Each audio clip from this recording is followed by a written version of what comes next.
Hello everyone, Critical Rocket here again as part of an entirely brand new series of gameplay videos. I've been asked in the past would I be doing videos of the other variants of the standard mechs when they were coming out, and I've been playing with this around in my head for a while and I thought, yeah, alright, fuck it, let's go right back to the beginning with the latest mech that's currently in the game, the Locust, on the Innisphere side, and there'll be gameplay videos of every single variant. So this is, there's no particular order to these, this is just the 3S Locust.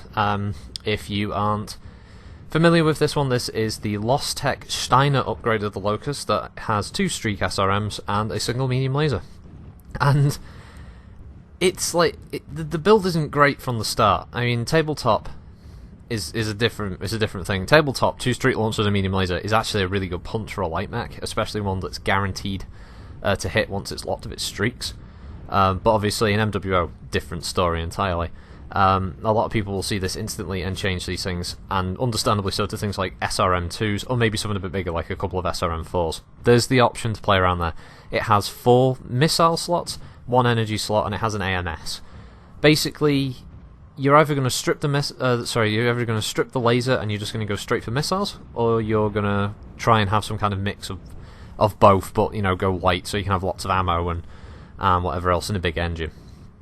I think this one I only bumped the engine up to an XL 170, tried to max out the armour, I got an extra ton of streak ammo in there, and yeah, I think that was it. I didn't really make any other adjustments. It's not really quirked for any specific weapon. The quirks are mostly built around basically having a faster turn rate, a little extra armour here and there, and some cooldown and less heat generation with missiles and lasers, basically. It's nothing specific like some chassis get.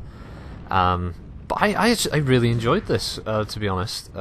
Even though both of the matches you're going to see in this video, I didn't win in either of them, I think I gave a really good account of the mech. I get a kill in each match, both of them funnily enough on light mechs, and they're 2 light mechs that are definitely way more powerful than the Locust.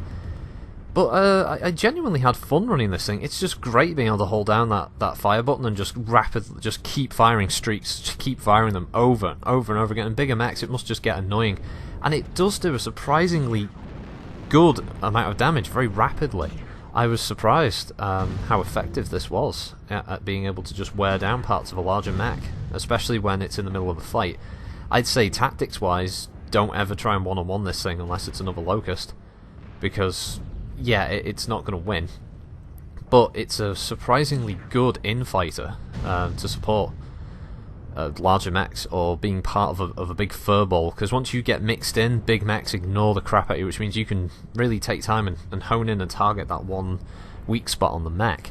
So I was very surprised at how well that worked out, especially just running the standard medium laser and 2 Streak 2s. And I imagine you could probably do a lot better if you just strip the laser entirely and just focused just on streaks. You probably have multiple streak launchers with a little less ammo to spare between them. Maybe even lowering the engine size a tiny bit more, just at the limit of what you can fit. I was running this with standard heat sinks as well, purely for space rather than heat dissipation, which is probably, some people are going to be like ripping their dicks off about that. They're going to be like, oh my god, I can't believe she goes to standard heat sinks. But you know, it wasn't really that big a deal on this mech. To be honest, I don't even really see this being used for anything but being able to say you've got mastery on it. It's not that big a deal. Obviously the Locust is what it is. It's extremely frail. It's extremely easy to kill. You can't really afford to stand in one place for too long. It's not a good idea to stand and fire at something unless it's just you and your target is unaware of you, like being able to shoot him in the back or blowing his arm off or something. Outside of that, it's at least, you know, you've got to keep mobile, you've got to stay close to your teammates in case you get isolated or in case you get attacked by a couple of mechs that you can fall back to them for support. Outside of that, though, it does work really, really well. I was so... I haven't had this for a long time. I actually had like good amount of fun in MWO just running this mech. Again, it's a simple build because it's just 2 weapon types, and it allows you to focus entirely on your positioning. You don't have to worry too much about where you're aiming and stuff. And yeah, some people are going to say streaks are easy mode. Yeah, a little bit, but for this mech, you need as much simplicity as possible. and it really works. Obviously, if you're interested in running the Locust 3S, yeah, I think you could do worse. Yeah, I mean, you could pick one of the Locusts that's got a lot of lasers, which on certain maps is going to make it very hard to run. Obviously, most people try and just go with one big weapon on the Locust so that it has some damage potential, but I think in this round I clocked up at least 300 damage on a streak 2 Locust, and that's pretty good. I mean, maybe I was just against the potato team. It's 2 potato teams, and just, you know, the bigger potatoes won over the small potatoes. I don't know. It was a good fight, though. I'll give it that. Again, I don't mind a match where it actually feels like there's something happening. And yeah, this round was good for that reason. And I think it really helps to highlight just how you don't have to necessarily be, you know, sneaky all the time. You just need to be in the right spot to support allies. And I think I was doing that quite well here with being able to just pop damage where I could. Also spotting, getting people locks for LRMs, even if it's a target you can't hit, lock him, because somebody might have those LRMs that can help.